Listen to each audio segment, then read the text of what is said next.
It's the International Soccer Preview. We are Soccerphiles Canada. Welcome to Series 31, looking at the players of the 2025 African Cup.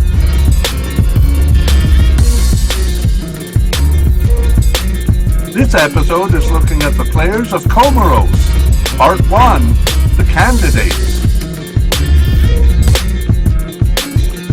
Here we go! Hello and welcome to the International Soccer Preview by Soccerphiles Canada. I'm Kevin and this is Series 31 on the players of the 2025 African Cup. This episode covers the players of Comoros. And we want to welcome new listeners to Section 3 here, which we're going to release as a short version on Part 1 of Comoros' players. So to those people, in the full version, we introduced the candidates and their likelihood of making the final squad. We also talked about who have been the main players in each position. And you can go to the full version for reasons for our prediction and for some career information on the main players. For those who have listened to that, then this is just a review summary, and we're not concerning ourselves with predicting starters at this point, but we will do that in Part 2. So let's go back and take a look. We have manager Stefano Kusin. He's been manager throughout this whole period, so we will consider him a definite candidate. He got them to the Cup after all. Moving on to goalkeepers, we have two definite candidates, Yannick Pandor and Celine Ben Boina, and a likely candidate in Adel Anzimati, and a possible candidate in Naeem Saeed Machindra, who seemed to be making a bit of a bid for the third string keeper at the end there. In terms of, those are the candidates that we have here. And let's move on to defenders. So in central defense, three definite candidates. The first one, though, Warmed Omari, is an injury doubt. We'll talk about that more after this section. We also have definite candidates Kassim Ndahoma and Ahmed Soilihi. And we have no candidates at the likely level, but three possible candidates, Youn Zahari, Kenan Toibibu, and Yakin Saeed Mamadi. And we think actually all of those candidates might be chosen, especially if Omari is not available, because 5 or 6 central defenders is usually how many they bring.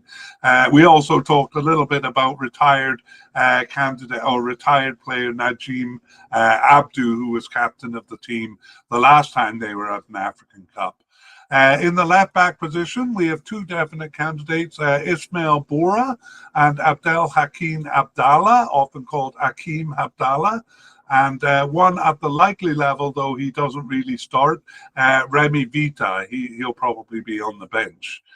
In the right back position, well, all of these players actually do play further upfield, so we can see them as attackers sometimes. Definite candidate Saeed Bakari, likely candidate Mohamed Yusuf, and possible candidate Ben Jaloud Yusuf.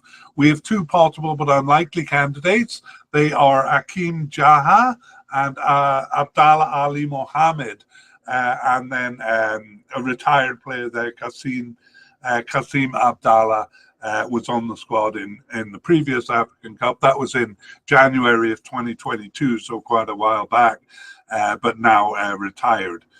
Midfield, they usually use a 4-3-3 formation.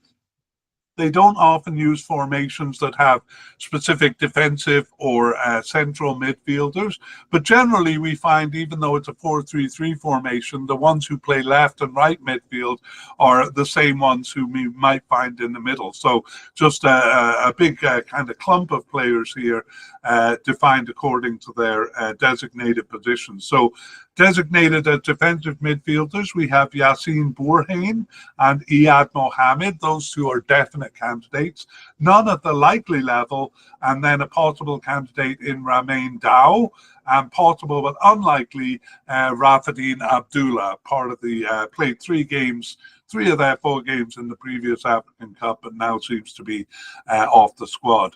Central midfielders, their probably most important player, Yusuf Mchangama, is a definite candidate, and newcomer Zaidou Yusuf, also a definite candidate there. None at the likely level, but a possible candidate in Raouf Mroivili, and possible but unlikely Fouad Bashirou also played a role in the previous African Cup. Again, no players coded as left and right midfielders, so it'll be those defensive and central midfielders filling out the role when they play a 4-3-3, as they do about half of the time. Moving up to the attacking midfielders, we have left attacking midfielders Rafiki Said and Faiz Salamani as definite candidates, and a possible candidate in Adel Mahamoud. On the right side, though, we have no candidate designated as right wingers or right attacking midfielders, and it is actually the left attacking midfielder Faiz Salamani mostly playing over here, and we would put him as a definite candidate on this side too. For central attackers, they don't use this position that much. We have no definite candidates. We have a likely candidate in Ryan Luton, though he is mostly a substitute, and then a possible but unlikely candidate in Aymeric Ahmed, and off the squad, Ahmed Mogdi, again, one of the players left over from the 2022 African Cup. Actually, the 2021 African Cup played in 2022. Anyway, Mogni seems to be off the squad now, last appearing in March 2024. Secondary strikers, we have no players designated as secondary strikers, so we move on to forwards. We have a definite candidate in Maizien Maolida. No candidates at the likely level, but 4 at the possible level. One is Ben Nabuhain, a star back in the previous African Cup there. We have Abu Bakar Ali and Faiz Matwar and Ibrahim Yusuf. So we'll see at least a couple of those, I would imagine, selected for the final squad. And then a possible but unlikely candidate, Ibrahim Nadi. That's it, our motorcycle ride through the squad there. Let's take a look at injuries. And really just the one I mentioned, is Warmed Omari, the central defender. He is out with a ligament tear since early October. He's expected to return on December 31st. The cup begins on December 21st, so maybe he'll be able to make it. He's a definite candidate, so they will hope he does. But we'll say close call for him on Warmed Omari. Closing thoughts, well, it's a pretty small squad. We do see players playing in various positions, so not a lot of bench strength here, but their starting team has got them to the African Cup here. In fact, they qualified ahead of Tunisia, so a good starting squad, but a bit thin overall. Let's preview part 2. Part 2 will be coming up at the beginning of December, we would imagine. And we're going to tell you, well, we'll repeat some of what we said here, but we will know who's been selected for the final squad. So that's the main order of business, is to tell you which of these players were selected.